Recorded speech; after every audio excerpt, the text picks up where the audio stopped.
വിശദമായി നോക്കാം. കാപ്പ കേസിൽ ജയിലിൽ കഴിയുന്ന തിരുവനന്തപുരം കോർപ്പറേഷൻ BJP കൗൺസിലർ സുഗതന്റെ സത്യപ്രതിജ്ഞ നാളെ വിയ്യൂർ ജയിലിൽ നടക്കും. ഹൈക്കോടതിയുടെ ഉത്തരവ് പ്രകാരമാണ് നടപടി. 11 മണിക്കാണ് സത്യപ്രതിജ്ഞ. അത്യാവശ്യ ഉദ്യോഗസ്ഥർക്കും അക്രഡിറ്റഡ് മാധ്യമങ്ങൾക്കും പ്രവേശനം അനുവദിക്കുമെന്നും ഹൈക്കോടതി നിർദ്ദേശം നൽകി.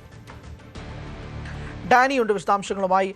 ഡാനി, സുഗതന് സത്യപ്രതിജ്ഞ ചെയ്യാൻ സാധിച്ചില്ലെങ്കിൽ ഇപ്പം തന്നെ ഭരണം നഷ്ടമാകുമോ എന്നുള്ള ചോദ്യങ്ങളൊക്കെ ഹൈക്കോടതി ഉന്നയിക്കുന്നു. അതിൻ്റെ പിന്നിലാണ് ഈ ഒരു സാഹചര്യത്തിലേക്കും കൂടെ നിൽക്കുന്നത്. നാളെ 11 മണിക്കാണെന്ന് മനസ്സിലാക്കുന്നു. ആർക്കൊക്കെ പ്രവേശനമുണ്ട്? വിശദാംശങ്ങൾ.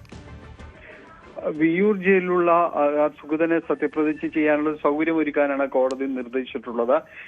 കാപ്പ കേസിൽപ്പെട്ട ജയിലിലാണ്. അതുകൊണ്ട് തന്നെ ജയിലിനകത്ത് തന്നെ സത്യപ്രതിജ്ഞയ്ക്കുള്ള സൗകര്യം ഒരുക്കുക എന്നതാണ് പറഞ്ഞിരിക്കുന്നത്. ഇതിൽ അംഗീകൃത മാധ്യമ പ്രവർത്തകരെ പ്രവേശിപ്പിക്കണം. ആവശ്യമുള്ള ഉദ്യോഗസ്ഥരെ മാത്രമേ പ്രവേശിപ്പിക്കാവൂ എന്നും കോടതി നിർദ്ദേശിച്ചിട്ടുണ്ട്. കോടതി പറഞ്ഞിരിക്കുന്നത് ജനാധിപത്യത്തെ സംരക്ഷിക്കുക എന്നത് കോടതിയുടെ കടമയാണെന്ന് ഉത്തരവിൽ സൂചിപ്പിക്കുന്നു.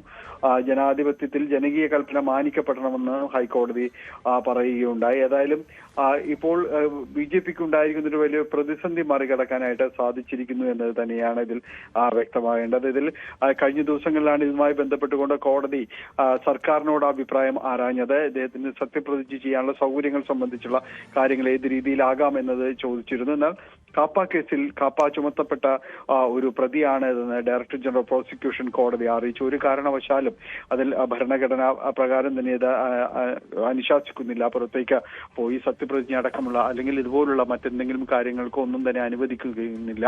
അതുകൊണ്ട് ജയിലിനകത്ത് മാത്രം ഇതിനുള്ളൊരു സാഹചര്യം ഒരുക്കാൻ കഴിയുള്ളൂ. അതിനുള്ള സാഹചര്യം ഒരുക്കാമെന്ന് സർക്കാർ കോടതി അറിയിക്കുകയും ചെയ്തു. 2 കേസുകളിൽ അയാൾക്ക് കീഴ്ക്കോടതിയിൽ നിന്ന് ജാമ്യം അനുവദിച്ചിട്ടുണ്ടെങ്കിലും കാപ്പ കേസിൽ പ്രതിയായി നാട് കടത്തപ്പെടുന്ന അയാൾ തീർച്ചയായും തന്നെ ഇതിൽ ഈ ഒരു സാഹചര്യത്തിൽ എന്താണ് ഹൈക്കോടതി പറയുന്നത് അതാണ് അനുസരിക്കേണ്ടതെന്ന് കീഴ്ക്കോടതി ജാമ്യം നേരത്തെ അനുവദിക്കുമ്പോൾ തന്നെ വ്യക്തമാക്കുകയും ചെയ്തിരുന്നു. എന്തായാലും ഇതിപ്പോൾ സർക്കാർ ചൂണ്ടിക്കാണിച്ചതനുസരിച്ച് തന്നെ ജയിലിൽ സത്യപ്രതിജ്ഞ ചെയ്യാനുള്ള ഒരു സാഹചര്യമാണ് ഇപ്പോൾ ഒരുങ്ങിയിരിക്കുന്നത്. അതനുസരിച്ച് നാളെ 11 മണിക്കാണ് സത്യപ്രതിജ്ഞാ ചടങ്ങുകൾ നടക്കുക എന്നതാണ് മനസ്സിലാക്കുന്നത്.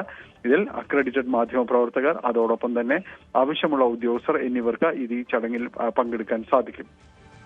വ്യക്തമാണ്. എന്തായാലും BJPക്ക് ഒരു വലിയ ആശ്വാസമാണ് ഇതിലൂടെ ഉണ്ടാകുന്നത് എന്ന കാര്യത്തിൽ തർക്കമില്ല. അസാധാരണമായ സാഹചര്യമാണ്. നാളെ 11 മണിക്കാണ് സത്യപ്രതിജ്ഞ വിയ്യൂർ ജയിലിൽ വെച്ച് നടക്കുന്നത്. ഡാനി പോളാണ് വിശദാംശങ്ങൾ. കൂടുതൽ വാർത്തകൾക്ക് News 18 Keralam YouTube channel subscribe ചെയ്യുക.